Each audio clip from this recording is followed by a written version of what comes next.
Shalom, Mishpachah. My name is Teacher Tina, and we're going to talk about trees and knowledge. The Hebrew word dalet has the Hebrew letters dalet and ayin. Dalet, the meaning of the door, to open and to close, to go back and forth, and ayin, the picture of an eye, to give insight, to give revelation. So when we put these Hebrew thoughts together, we get the eye that brings revelation. You have the movement of the eyes back and forth, trying to rightly divide the word of Torah.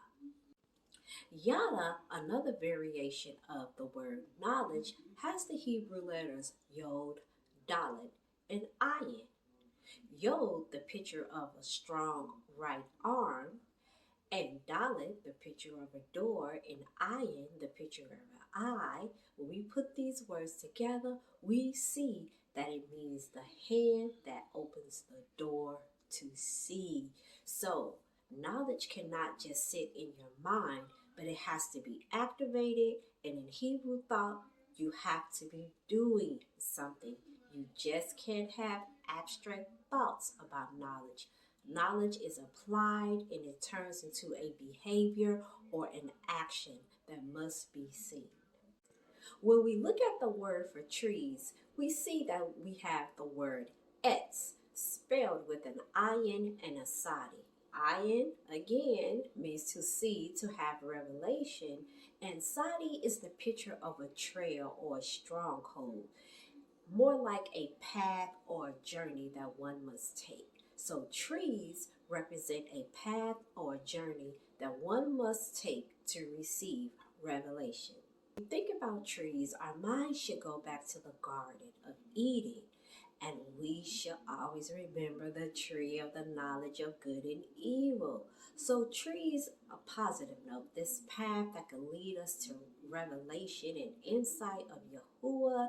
It can bring shade, it can bring healing, and it can bring resources to help us build. On the negative note, this could be a stronghold in the mind. This can shut the eyes of an individual, causing them spiritual blindness. Another word associated with trees in the negative sense is the word gallows, and we see that in Proverbs 16 and 8. These gallows are a form of punishment for criminals. So we know that when you break Torah, death comes, okay? So the punishment for breaking Torah is death. So when Yahuwah instructed them not to eat from this particular tree, we can see why. In today's time, we have access to so much knowledge, but is this knowledge really good for us? Some knowledge can cause our eyes to shut and we become spiritually blinded. Some knowledge will keep us eternally separated from our Elohim. Yahushua said, I am the door. He is the door to Torah. He is the living, walking, and breathing Torah. So if we want to know anything, we should go and sit at the feet of Yahushua. We should examine him because he is the living Torah. I hope that helped you, and until the next video, Shalom everyone.